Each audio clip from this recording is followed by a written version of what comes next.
Yo, The Last of Us Season 2 just ended, and Well, it's not very good, is it? before I dive into this, let me preface this first and foremost that The Last of Us Oh, Part 2 is my favorite game of brother, all this time, guy so I hold it in high stinks! regard. And yeah, look, I was in the trenches back in 2020, and I'll be in the trenches again for this. Anyway, I think Bella Ramsey is a pretty damn good Ellie, and in no way I'm bashing their looks or acting in general. With that being said, before I watched this, I was already kind of going into the season with low expectation. Not because I thought the first season was bad, which was almost a perfect adaptation in my opinion. It was because I thought it would be close to impossible to match the quality of the game, which to my surprise, in a way, it didn't. They just messed up the essence of some characters to the point that they're unrecognizable. And I try to watch it with an open mind and knowing things are going to be different, but after every episode, it just left a sour taste in my mouth, even after I let it digest for a couple of days. And when I watch people who never played the game react to it, to see their perspective, it's the same. I want to break down each episode of things I think hurt the season, but I don't want to spoil things for those who don't know what's going to happen, so I'll try not to spoil anything.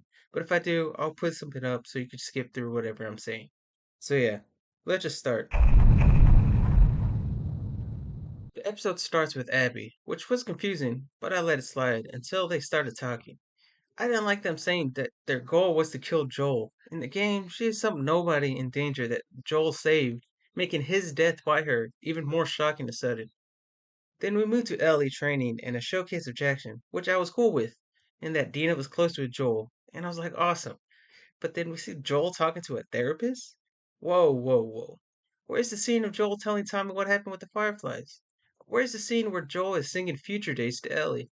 So early in the first episode, I'm confused and certain about the season. But then everything was pretty good for the rest of the episode. From the stalker in the store, which was a pleasant surprise that I didn't mind, to the New Year's party, which was pretty perfect. Then we get a teaser of what's going to happen in episode 2 with the cordyceps in Jackson and Abby's arrival. And that was it. I thought it was a weird first episode with the changes they made, but I rolled with the punches and I was fine with it.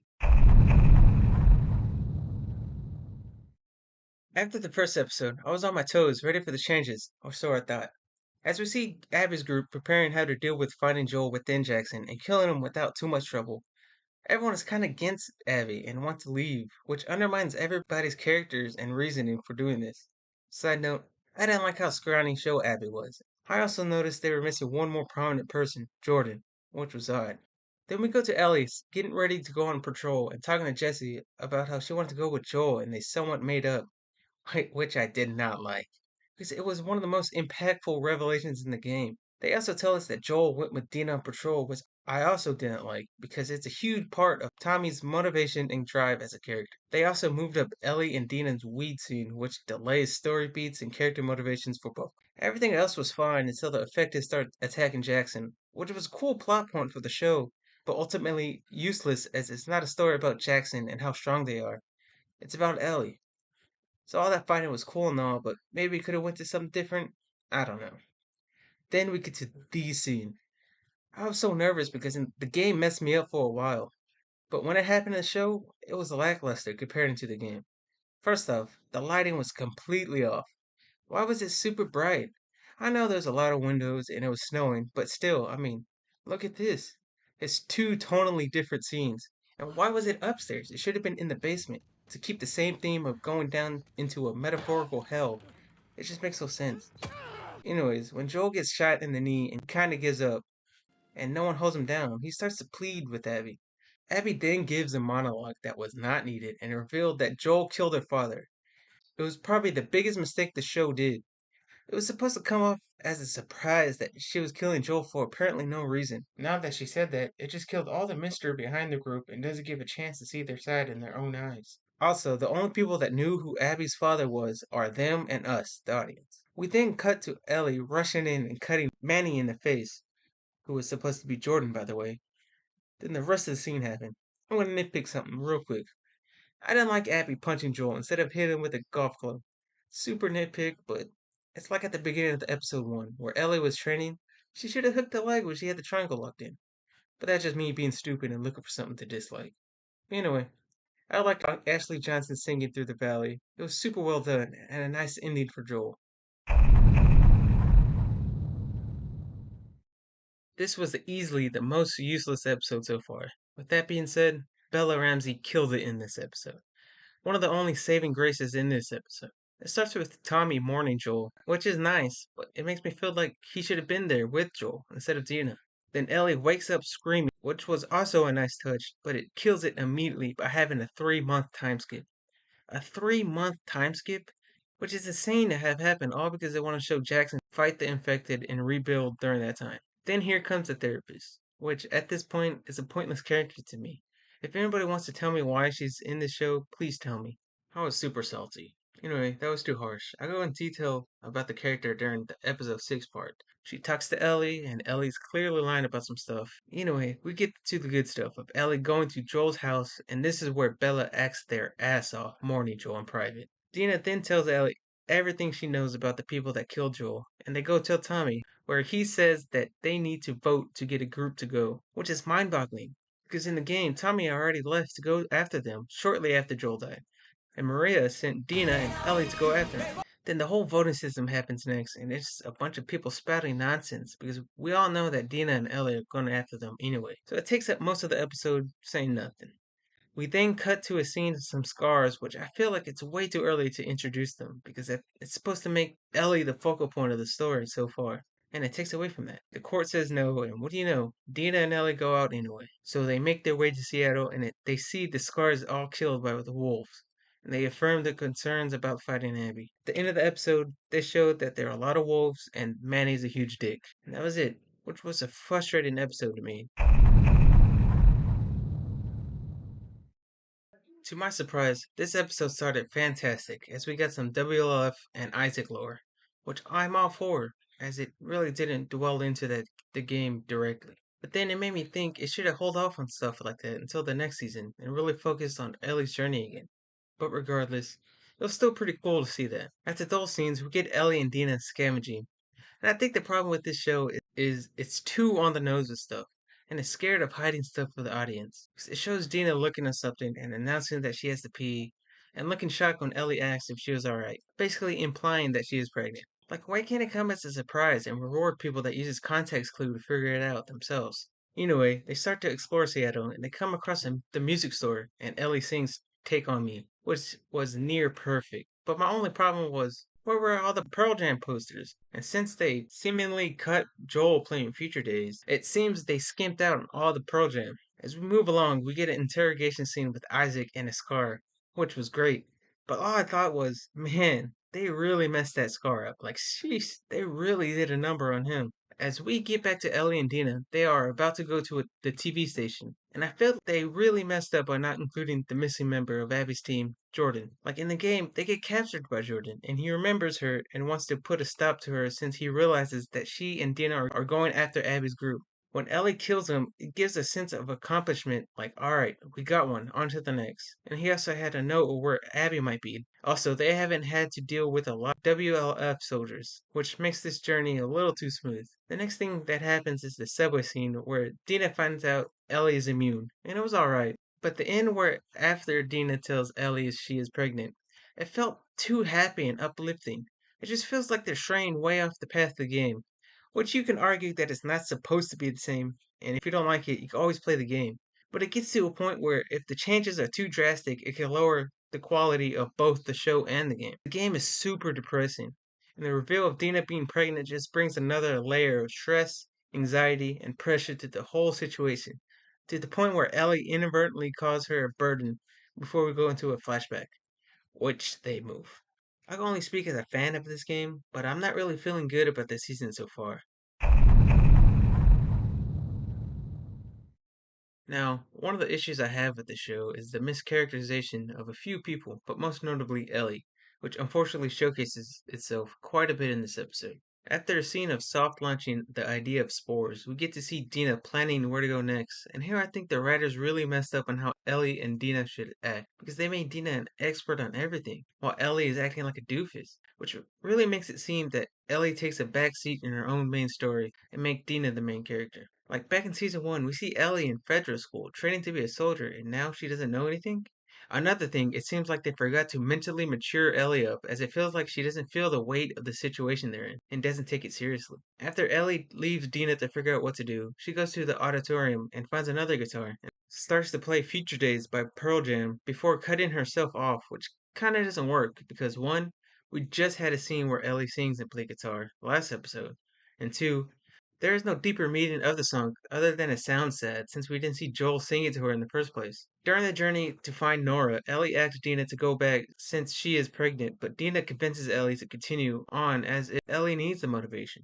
And once again, when they're in the abandoned building, they treat Ellie like she doesn't have common sense and makes Dina have to control her. What it's worth, the scene where Jesse saves them both from the stalkers were pretty good, considering the changes they made. But when they see the scars being brutal, Jesse kind of tells off Ellie. But in the game, Jesse understands what kind of state Ellie is in and supports her whenever and wherever. I briefly talked about this, but when Dina gets shot by the arrow and Ellie tells them to head back, she finds and confronts Nora almost immediately, completely taking away any tension and suspense it could have. Like, we could have had a scene where Ellie finds herself in the hospital and hides from any WLF soldiers and goes into the vents like the game. But she just finds her out of nowhere. Everything was good from them confronting each other, all the way until Ellie wants to know where Abby is. Once again, it feels like the writers didn't know how Ellie was supposed to act. While the actress playing Nora does a fantastic job, aside from the line mentioning Abby's father, Ellie acts like she can't wait to kill Nora. It seems like the writers just don't get Ellie, as Ellie doesn't want to do this and kind of sympathizes with Nora when she tells her that she used to be a firefly. Ellie has to get in the right headspace even before hitting Nora with the pipe, realizing that she has to do this, and there's no other way. This episode is just a poorly written mess of several characters, and it was super disappointing.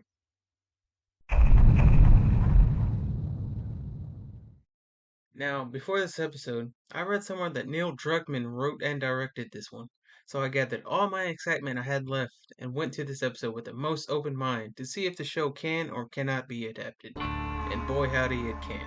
This episode just smoked all the other episodes this season in terms of quality. I knew this episode was going to be a flashback episode, and I was uneasy about having all the flashbacks in one sitting, but to my surprise, they mostly changed all of them in a nice or even better way. It started out with a young Joel and Tommy, and I thought, is this really necessary?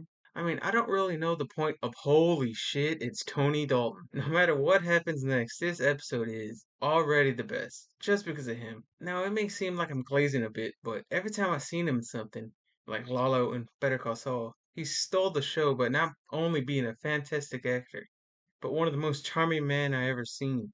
So to see him so unexpectedly in my favorite game was a breath of fresh air. And not only he's in this, but the scene was so good. Just a fantastic scene about parenting. The next scene that happens is when Joel sings to Ellie, which happens at the beginning of the game, although very differently. And I think the show does it a bit better by having Joel be the one to build the guitar Guitar. for Ellie's birthday and sing something that I have been asking for, Future Days by Pro Jam. We then move on to the museum flashback, which kind of disappoints me just a little bit because they removed the dinosaur parts, which sucks because we miss out on stuff like this. Tiny head. Joel, look. That is a hat on a dinosaur. It's called a hatasaur. Yeah, it's fucking funny. But the space part was perfect, and it really shows the chemistry between Bella and Pedro. It's actually insane. It also shows Ellie beginning to question about what happened with the fireflies, as we see her look at actual fireflies. We get another flashback where we see the start of some dissension between Ellie and Joel with an argument about what Ellie can and cannot do by herself, with smoking, getting tattoos, and having a girlfriend. Anyway, probably the most important thing happened this episode. We got the Pro Jam posters. When we see the next flashback, we see Ellie practicing asking questions and to confront Joel about what really happened with the Fireflies back in Salt Lake City before getting interrupted by Joel to bring her on patrol. While on patrol, they received word that another patrol unit got attacked by infected and needed help. When they arrive, they see Eugene, the husband of Gail, the therapist, bit, and Joel wanted to kill him right then and there. But Ellie wanted to help Eugene go see Gail for his dying wish. Well, I guess it's time to talk about Gail. Back in the episode 3 part, I called her a useless character, but I was just disappointed in how the season was going so far as a die-hard game fan. I understand why she is in this show. It's just I think it's wasted on some opportunities to give the actors more nuanced performances. Like, I feel like she's a self insert for the writers to guide the audience on how to feel, instead of writing the characters and the show to an extent better. Back to the flashback. Joel agrees to Ellie's request and tells her to get the horses and meet them halfway on the path. But ultimately, Joel decides that the risk is too big and shoots Eugene before telling him some reassuring words. Ellie sees that Joel killed him anyways, and in her mind, she couldn't trust him anymore. They get back to Jackson to tell Gail about Eugene, but Joel lies and Ellie corrects him about what actually happened and solidifies her stance about Joel. We then go into the final flashback, and it's the New Year's Eve party, 9 months ago, but in Joel's perspective. The party plays out the same, but we go into the porch scene, and the performances Pedro Pascal and Belly Ramsey put on was otherworldly. But when I first watched this, I absolutely hated that they showed this scene way too early, because it was the final scene in the entire game. With that being said, they somehow improved the scene. Not only they brought the message from the first flashback and tied it into the scene perfectly, they also gave Joel a chance to lay his emotions out as much as Ellie did. Like, I don't know how they could have outdone the game, but they did. Now, after giving some thought about the placement of the scene, I just feel super uneasy on it. Like, instead of hating it, I'm just confused about what they could put at the end of the show without diminishing the impact of the ending. Time will tell, but this episode was superb and it really stands out from the rest of the season. Like, why hasn't the rest of the season matched its quality? Then I'm reminded who wrote this episode and the rest of the episode. Now, I don't want to throw Craig Mazin under the bus, but it's quite telling the difference of quality this episode is compared to the rest. I'll wait before placing the blame since I'm writing this a couple days after episode 6 came out. And the next episode is written by Neil Druckmann again, so I'll see if the quality of the next episode matches this one before solidifying my stance on him and the season as a whole. Now, since this last episode was so good, surely, as a fan of the game, this episode will follow suit and not be total garbage, right? Ha ha. Let's just get this over with. The scene where Ellie and Dina are talking is way off. Why is Dina mad at Ellie for telling her what Joel did? And why is Ellie telling her what Joel did in the first place? And why is this show making Ellie so soft? She feels bad about how she tortured Nora, but it doesn't make sense because if she feels so bad, why is she going on this quest to find Abby? Now, another thing that confuses me, why is Jesse such an asshole? He just berates Ellie constantly and just a completely different character from the game. We then go to Isaac and the wolves. And I was like, sure, what the hell? But as soon as they talked about Abby and her group, it just completely derailed the episode for me. In no way whatsoever should they be mentioning Abby's name. Most of the season is Ellie's journey trying to find her and her well being during it. By mentioning her name, by the group she's connected with, it gives the watcher an idea we might see her before Ellie confronts her and makes the impact of her showing up at the theater lesser. If they were going to show the wolves anyway, they should have kept it vague, like when Ellie's trying to get a boat and seemingly all of them are going to the island for whatever reason. Then when Jesse and Ellie split ways, it confused me because who cares about Jackson right now? They were not affected when Ellie and Dina were running around Seattle. Why is it now? Just a convoluted way to make them split up. Now the most egregious scene happened next. When Ellie got on the boat and it capsized, she ended up on the island only for her to escape and go to the aquarium. There was just no reason for her to go to the island. Why did they show it? It was pointless and just time wasting, which they couldn't afford to do. Then when Ellie kills Owen and Mel, I don't like that they made Mel's death an accident. They're afraid to make the show hard to watch and Ellie unlikable as she dwells further down into revenge. It's insane. We finally get to the theater scene, and Caitlin Dever's portrayal of Headshot. Abby, how little they showed, gave me hope of how she's going to be played next season. But why is Ellie crying all the time this season? She's supposed to be brave and goes down fighting no matter what. But here it's out of character. Then we get to Abby's part, and I'm glad they kept the Seahawks Stadium, but why didn't they make Abby bigger physically? And I know they said it was because of the different gameplay aspects between Abby and Ellie, but working out doesn't only mean to get strong, if that makes sense. All in all, what a super disappointing episode and season as a whole. It's like they didn't know how the characters are supposed to act and didn't let anything breathe. Everything felt rushed, the pacing was bad, but worst of all, they retroactively lowered the quality of the earlier episodes for me. Like bloaters and shamblers just disappeared from the story. I don't like that they showed the port scene way too early, and they cut some vital stuff from the game. And to top it off, next season hasn't even begun filming yet, so we had to wait even longer. There were a lot of little reasons as well, but I don't want to be malicious about that stuff and really bog down this video with negativity. But if you're a show only watcher, I implore you to play the game for yourself for an, in my opinion, better way to experience the story. But if you don't have the means to, then I suggest you watch a playthrough of it. But please, just see why fans of the game are complaining. But man, what a shit show.